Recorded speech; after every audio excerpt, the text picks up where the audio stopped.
Friends, Vaishnavi చనిపోయే ముందు చాలా పెద్ద దారుణాలు జరిగాయి.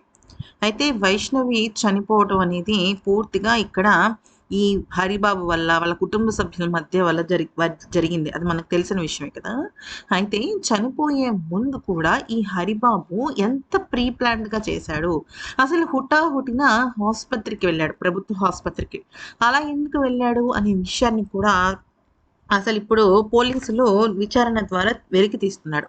అయితే దీనిలో చాలా కీలకమైన సాక్షిగా మారింది ఎవరు అంటే, ఈ వైష్ణవి వాళ్ళ బ్రదర్ అనమాట. అయితే మ్యాటర్ ఏంటంటే, ఈ వైష్ణవి వాళ్ళ బ్రదర్ ఒకళ్ళు, అలాగే వైష్ణవి ఇన్‌లాస్ అంటే వైష్ణవి తన భర్త ఒక చోట ఉంటారు.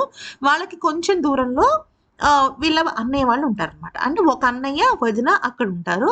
ఆ వైష్ణవికి కూడా ఈ అన్నయ్య, వదిన అంటే చాలా ఇష్టం అనమాట.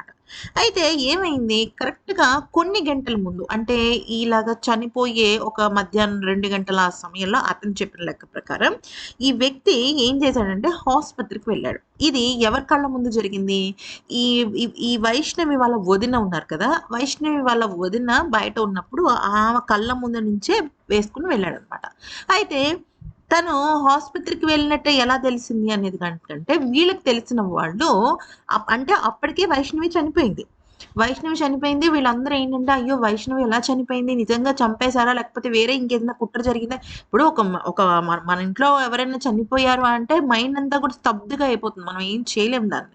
అయితే వీళ్ళందరూ వైష్ణవి ఎలా చనిపోయిందని బాధపడుతున్న సమయంలో వీళ్ళకి తెలిసిన వాళ్ళు అంటే ఈ వైష్ణవికి సంబంధించిన చుట్టాలు వాళ్ళు, "రేయ్! ఈ వైష్ణవి భర్త ఈ హరిబాబుని నేను పలానా సమయంలో పలానా ప్లేస్‌లో అంటే ఆ గవర్నమెంట్ హాస్పిటల్ దగ్గర నేను చూసాను" అని చెప్పి చాలా హడావిడిగా ఉన్నాడు. చెమటలు కారుతున్నాయి. ఫోన్ మాట్లాడుతున్నాడు అని చెప్పాడంట. అంటే వీళ్ళ ఉద్దేశ్యం ఏంటంటే, ఈ అమ్మాయి ఉంది కదా! వైష్ణవి చాలా ధైర్యం కలిగిన పిల్ల. అంటే ఆమెకెక్కడైనా సరే తేడా వచ్చినా, లేకపోతే ఏదైనా తప్పు జరిగినా, తప్పు జరుగుతుందన్నా ఆవిడ చాలా గట్టిగా ప్రతిఘటిస్తుంది. మంచిగా ఎదుర్కుంటుంది. నిజంగా ఈ హరిబాబు అనేవాడు కొడుతున్నాడు అంటే ఆపి తనని తోసేసే రకం కూడా మా చెల్లెలు. దానిలో ఎటువంటి సందేహం లేదు.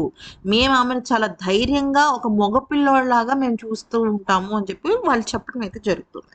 అయితే ఇక్కడ విషయం ఏంటంటే వాళ్ళ అన్నయ్య వాళ్ళు అలా చెప్తున్నారు. కానీ వాళ్ళేం అంటున్నారంటే ఈ ఈ హరిబాబు అనేవాడు మత్తు మందు ఇచ్చాడు. ఆ మత్తు మందుని తీసుకురావటం కోసమే ప్రభుత్వ ఆస్పత్రికి వెళ్ళాడు. ఎందుకంటే డాక్టర్. వీడొక డాక్టర్ అని చెప్పాడు. అండ్ అఫ్‌కోర్స్ వీడు చాలా సందర్భాలలో ఈ బీపీ చూడటం గానీ, లేకపోతే ఏదో ఇంజెక్షన్ చేయడం గానీ, ఇలాంటివి కూడా మనం వైష్ణవి వాళ్ళ వ్లాగ్స్‌లో చూస్తూ ఉంటాం అన్నమాట. అయితే ఆ మత్తు మందు తీసుకురావటం కోసమే వెళ్ళాడు. ఆ మత్తు మందు ఇచ్చిన తర్వాతే నా చెల్లిని చావు చితక బాదాడు.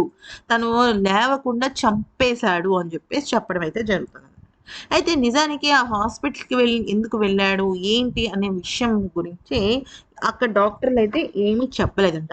పూర్తిగా అక్కడంతా గూడా సినిమా తారుమారైపోయిందనమాట. అయితే ఇక్కడ ఇంకొక మ్యాటర్ ఏంటంటే, వైష్ణవికి సంబంధించి ఇక్కడ నాకనిపించిన విషయం ఏంటంటే, అంటే ఇదంతా చూసిన తర్వాత వైష్ణవి చాలా చిన్నమ్మాయి. 18 ఇయర్స్, 19 ఇయర్స్ వయసున్న అమ్మాయి.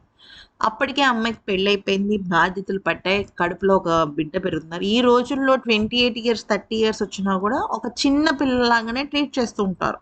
ఫ్యామిలీలో కానీ, లేకపోతే బయట గానీ పెళ్లయింది అంటే చిన్న పిల్లలు అంటుంటారు. అలాంటిది 19 ఇయర్స్ అసలు ఆ అమ్మాయికి మేజర్ అయిన తర్వాత పెళ్లయిందో, లేకపోతే మేజర్ కాకముందే పెళ్లయిందో ఆ విషయాలనేది పక్కన పెట్టేస్తే, అయితే అప్పటి వరకు గారాబంగా ఇద్దరు అన్నలు, ఆ తల్లిదండ్రుల మధ్య గారాబంగా పెరిగి, చిలిపిగా ఉండే అమ్మాయిని ఒక్కసారిగా పెళ్లి, మొగుడు, అత్తగారు బాధ్యతల నడుమ పడేస్తే ఏ అమ్మాయైనా తడబడుతుంది.